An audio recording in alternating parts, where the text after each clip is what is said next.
Hello കൂട്ടുകാരെ. അപ്പോൾ ദേ ഞാനും ഉണ്ടാക്കിയിട്ടുണ്ട് കേട്ടോ വിഷൻ ബോർഡ് 2026. എൻ്റെ വലിയൊരാഗ്രഹമായിരുന്നു കേട്ടോ. ഈ വീഡിയോസിലും റീൽസിലൊക്കെ കണ്ട് എനിക്ക് ഒരു വിഷൻ ബോർഡ് ഉണ്ടാക്കണമെന്ന് ഭയങ്കര ആഗ്രഹമായിരുന്നേ. അങ്ങനെ ദേ ഞാനും ഉണ്ടാക്കിയിട്ടുണ്ട്. ഇനി വിഷൻ ബോർഡ് എന്താണെന്ന് അറിയാത്ത കൂട്ടുകാർക്ക് വേണ്ടിയിട്ട് ഞാൻ പറയാം കേട്ടോ. നമ്മൾ അടുത്ത വർഷം നെക്സ്റ്റ് ഇയറിലോട്ട് എന്തൊക്കെ അച്ചീവ് ചെയ്യാൻ ആഗ്രഹിക്കുന്നു, എന്തൊക്കെ ഗോൾസ് ഉണ്ടോ നമുക്ക് അതെല്ലാം കൂടെ ഒരു വിഷ്വലൈസ്ഡ് ഫോമിലേക്ക് ആക്കിയിട്ട് നമ്മളിങ്ങനെ ഒന്നുമില്ലെങ്കിൽ ഒരു പേപ്പറിൽ വെട്ടി ഒരു പിക്ചേഴ്സൊക്കെ വെട്ടി ഒട്ടിക്കാം. അതല്ലെങ്കിൽ നമുക്ക് ഞാൻ ചെയ്ത പോലെ ഇതുപോലെ പ്രിൻ്റ് ഔട്ട് എടുത്തിട്ടും വെക്കാം കേട്ടോ.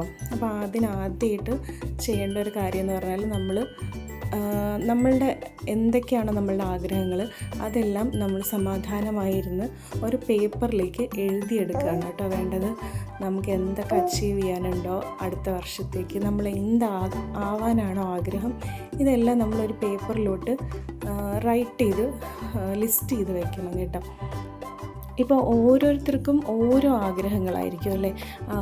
ഇപ്പോൾ അടുത്ത വർഷം ഞാൻ കുറച്ച് ഡയറ്റൊക്കെ ചെയ്ത് മെലിയണം, അല്ലെങ്കിൽ ഡ്രൈവിംഗ് പഠിക്കണം. എൻ്റെ ആഗ്രഹങ്ങളിൽ കുറച്ച് കാര്യങ്ങളാണ്. ഡയറ്റ് ചെയ്യണം, കുറച്ച് വെയിറ്റ് ലോസ് ചെയ്യണം, വർക്കൗട്ട് ചെയ്യണം കൺസിസ്റ്റൻ്റായിട്ട്, അതുപോലെ ഡ്രൈവിംഗ് പഠിക്കണം.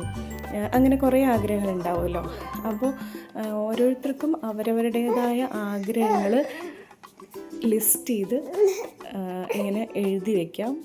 അതിന് ശേഷമാണ് നമ്മളിതിനെ ഒരു പിക്ചറൈസ്ഡ് ഫോമിലേക്ക് മാറ്റുന്നത് കേട്ടോ.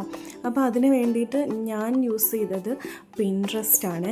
നമുക്ക് പിൻട്രസ്റ്റോ അല്ലെങ്കിൽ ഗൂഗിളിലോ ഒക്കെ നമുക്ക് സെർച്ച് ചെയ്തിട്ട് നമ്മൾക്ക് ആഗ്രഹിക്കുന്ന രീതിയിലുള്ള പിക്ചേഴ്സ്, ഇപ്പോൾ നമുക്ക് വർക്കൗട്ട് ചെയ്യാനാണ് ആഗ്രഹമെങ്കിൽ വർക്കൗട്ട് ചെയ്യുന്ന ഒരു പിക്ചർ, അതല്ലെന്നുണ്ടെങ്കിൽ നമുക്ക് ഇപ്പോൾ യോഗ ചെയ്യണമെന്നാണെങ്കിൽ യോഗ ചെയ്യുന്നതിൻ്റെ ഒരു പിക്ചർ, ഇനി നമ്മൾ മെലിഞ്ഞിരിക്കാനാണ് അടുത്ത വർഷം ആഗ്രഹിക്കുന്നെങ്കിൽ നല്ല മെലിഞ്ഞിരിക്കുന്ന നമ്മളുടെ ഒരു വിഷ്വലൈസ്ഡ് പിക്ചർ നമ്മൾ എവിടെന്നെങ്കിലും ഡൗൺലോഡ് ചെയ്തെടുക്കുക. അങ്ങനെ ഒത്തിരി കാര്യങ്ങൾ നമുക്ക് പിൻട്രസ്റ്റിൽ അവൈലബിൾ ആണ് കേട്ടോ. അപ്പോൾ പിൻട്രസ്റ്റിലും ഗൂഗിളിൽ വേണമെങ്കിൽ ഗൂഗിളിൽ നമുക്ക് ഡൗൺലോഡ് ചെയ്തെടുക്കാവുന്നതാണ്. അതിനായിട്ട് ഞാൻ ആദ്യമായിട്ട് എഡിറ്റ് ചെയ്യാൻ വേണ്ടി ഉപയോഗിക്കുന്നത് ക്യാൻവ എന്ന് പറഞ്ഞിട്ടുള്ള ആപ്പാണ്. അപ്പോൾ ക്യാൻവയിൽ പോയിട്ട് നമുക്ക് സെർച്ച് ചെയ്ത് കൊടുത്താൽ, വിഷൻ ബോർഡിന് സെർച്ച് ചെയ്ത് കൊടുത്താൽ തന്നെ നമുക്കതിൽ കുറേ ടെംപ്ലേറ്റ്സ് വരും കേട്ടോ. നമുക്ക് ഏത് വേണമെങ്കിലും നമുക്ക് ചൂസ് ചെയ്യാവുന്നതാണ്. അപ്പോൾ അതേ ഞാനിവിടെ ക്യാൻവ ഓപ്പൺ ചെയ്തിട്ട് വിഷൻ ബോർഡ് എന്ന് ടൈപ്പ് ചെയ്ത് കൊടുക്കുകയാണ് ചെയ്തിട്ടുള്ളത്. അപ്പോൾ നമുക്ക് കുറേ ടെംപ്ലേറ്റ്സ് കിട്ടും. ഇതുപോലെ ഉണ്ടാവും. നമുക്ക് പലതരത്തിലുള്ള ടെംപ്ലേറ്റ്സ് നമുക്ക് യൂസ് ചെയ്യാം. ഏത് മോഡലാണ് നമുക്ക് ഇഷ്ടമാവുന്നെങ്കിൽ ആ മോഡലിനെ നമുക്ക് എഡിറ്റ് ചെയ്ത് നമ്മളുടേതായ രീതിയിലേക്ക് കസ്റ്റമൈസ് ചെയ്ത് എടുക്കാൻ പറ്റും. ഇപ്പോൾ ഞാൻ ഇതുപോലെ ഒരെണ്ണമാണ് ചൂസ് ചെയ്തത്.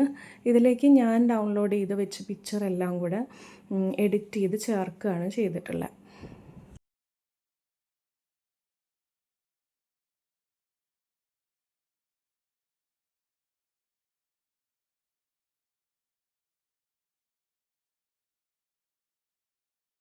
അതിനേക്കായിട്ട് ഞാൻ പിൻട്രസ്റ്റിൽ ഇതുപോലെ സെർച്ച് ചെയ്ത് ഇപ്പോൾ ഞാനൊരു എൻ്റെ ഫാമിലിയുടെ ഒരു ഫോട്ടോ ആണ് ഇപ്പോൾ ഞാൻ ഉദ്ദേശിക്കുന്നത്. അപ്പം ഒരു ഫാമിലി ഫോട്ടോ ഞാൻ ഡൗൺലോഡ് ചെയ്തെടുത്തു.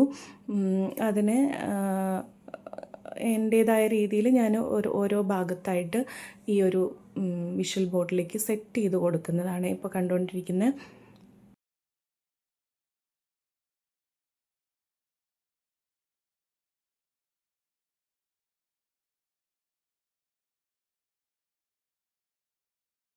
ഇങ്ങനെ സെറ്റ് ചെയ്ത് കഴിഞ്ഞാൽ നമുക്കിതുപോലൊരു പേപ്പറിലോട്ട് ഇതിനെല്ലാം കൂടെ പ്രിൻ്റ് ഔട്ട് എടുക്കാൻ പറ്റും.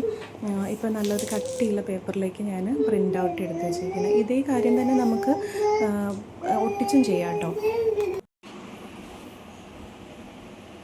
അപ്പോൾ അത്രയേ ഉള്ളൂ പണി വിഷൻ ബോർഡിൻ്റെ. Thank you.